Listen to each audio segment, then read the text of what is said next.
SwayamPrabha. Digital India. Educated India.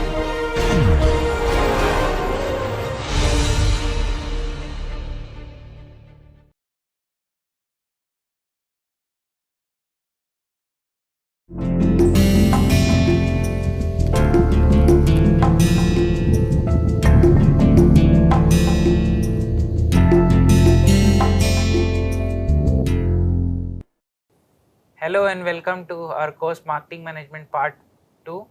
We are in week 1 and this is session 5. I am Shashi Shekhar Mishra and I have with me my senior colleague Professor Jayanta Chatterjee. Hello. We are going to continue what we were discussing in the previous session, that we started talking about the new product development process, and at the beginning of the session we have emphasized why new products are so important to or the innovations in general is so important to any society, and why new products are important to the survival of any organizations. So in that context we have introduced this stage gate system of new product development process, and we have talked about the different stages and the gates at the end of each of these stages, what happens inside each of these stages, and why organizations have predetermined criteria for evaluating each of the stages. Then we have also very briefly talked about the limitations of a stage gate system, that while implementing this stage gate system, what you should be knowing about this process, that any limitation of this process should not hurt your new product development process. So continuing from there, we started talking about what contributes to the success or failure of new product development process, and in the literature if you look at the success factor or the performance of new product development is said to be dependent on two broad type of factors, that is business unit level factors, the drivers at the business unit level, and the critical success factors at the project level. So we discussed about the major drivers at the business unit level in the last class, and we have talked about in detail what are the drivers, that the first one was high quality new product development process, how you execute the different stages, what importance should be given to fuzzy front end because it has a far reaching effect on the success of the new product development process, and what are the different approaches to fuzzy front end. So we can choose to be a market driven, where the ideas come from the market and accordingly the products are designed and offered in the market as per that. On the other side you could be market driving, that is technological development at the organization level, which are basically transformed into the product and those are basically pushed into the market. So that's market driving approach. So like this example is that suppose a company is manufacturing potato chips and the market customers are needing potato chips which are low on fat or not using any trans fat. So that customer new requirement, when that comes back to the organization and based on a new series of potato chips are released which have fat substitutes or very low oil or very no trans fat sort of thing, that becomes an incremental new product which is coming out of market feedback. So that is I think market driven. Yeah. And on the other hand, like we have this famous example of 3M and the Post-it, which was developed in a laboratory almost through an accident and became a roaring successful product. So both are valid approaches. Yeah. So the basically the trends in the market like increasing health awareness leads to different kind of new products like low fat products. Not only it's limited to chips, I think the health drinks which are coming into the market, they are low on the fat. On the other side, the other example of market driving could be something like an ultrasound or echocardiogram machine. The diagnostic centers might already be using an equipment which was a previous generation but which works pretty well and provides you the information about the patient in a quite good way. But because of the technological advancement, the new series of the products comes into the market and you can bring the products, you can bring a new product which probably diagnostic center may not exactly might have stated as their need, but once you take to them, they will also realize that it enhanced the diagnostic or the requirements of the diagnosis of the patient. They better help the doctors to understand the disease or the patient's the status of health. So you can understand the customers will not state their needs, but the technological advancement will help you in better serving those needs. So these are basically the market driven things, market driving things. With this, we talked about a new a clear new product strategy, where we talked about the organizational goals and the role of products, how each product, how each new product has a role to basically in the overall portfolio of the product from the company. Then we talked about the resource allocation and the quality of project teams. Now today what we are going to discuss about is the project level factors that predicts the success, or they critically contribute to the success of the products. So the first thing that comes into this discussion is the product superiority, the product differential. So the very first thing that comes into the discussion is how differentiated a product is. A new product by terms, it should be different. If there is no significant difference in the new product from the existing product, its relative value or the differential advantage gets reduced, and accordingly the customers, it may not excite the customers. So the unique customer benefits create a basically advantage for the firm, and the superior value basically provided by this new product contributes to the success of that new product. The next factor that comes into the picture is the sharp early product definition. So how clear you are about the role of the product, to which customer it will go, how will you take it to the market, and the entire things which are related with the strategic marketing plan. If you are clear about that, I think you can go back to our discussion in the marketing management part 1 when we talked about what is target market. From there you can understand that the clear the product definition is, like if there is a clear picture who the customer is, what their requirements are, what is the consumption environment of the customer is, how they basically consume a product, they help you to basically build a product which caters to the need of the customer in a better way. So that basically gives you the idea like what should be the product concept, what should be its benefit, and that leads you to specifying the requirements from the product and the product specification. The next thing that comes into the picture is solid upfront homework. So this is about before development begins. This is precisely what we talked about in the fuzzy front end, the maximum uncertainty part of the product development process, where things are not so clear, and because things are not so clear, and there is an informal way of managing the process, and that is where the maximum problems happens. And also, as we discussed, that this is a stage where your cost incurred or investment is low, but its impact on the future product architecture or the future cost structure is very high. So this is where, as you have rightly said, that we need to do very solid upfront homework. So we will talk about the solid upfront, what comes inside it again. Then the next thing is that high quality marketing activities. So the activities which undergoes in this product development process in every project is assessment, research, testing with customers, and launch. So how seriously and how meticulously you are doing these activities contribute to the success of the product. High quality technological activities, again that assessment, development, testing of pre-production and production related thing also contribute to the success factor.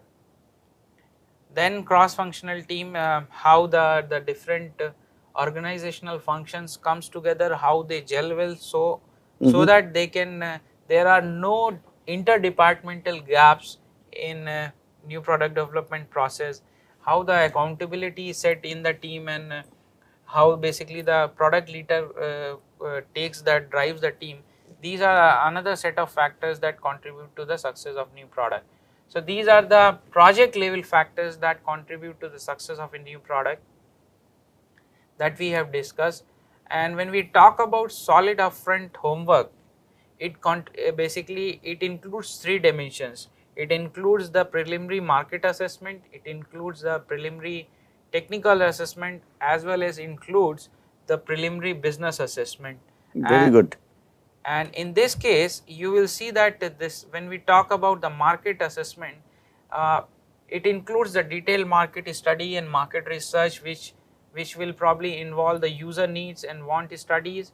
You try to understand the consumers, and when we say that we try to understand consumer needs, we not only look into the stated needs, we look into the latent needs of the customers, we look into their overall consumption environment, we look into even the cultural values, because these are the important things that once they come in the form of the product, they should set probably very well in the overall consumption environment of the customer. So value in use studies, competitive analysis, concept tests, these are the important part of the market research or the market studies.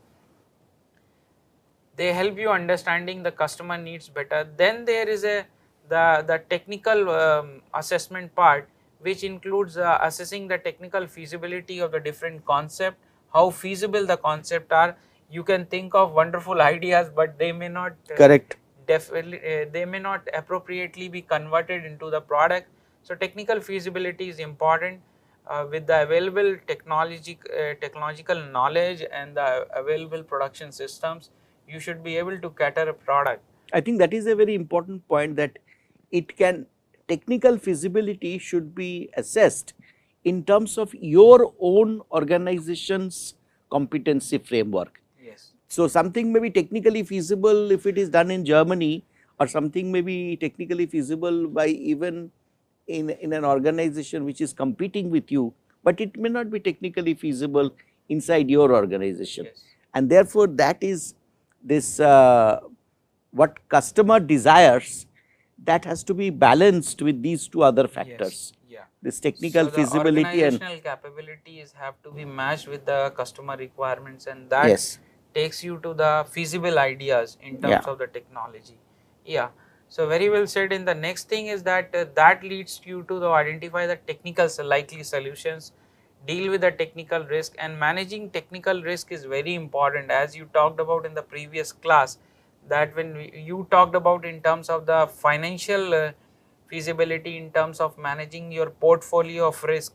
So risk of cash flows.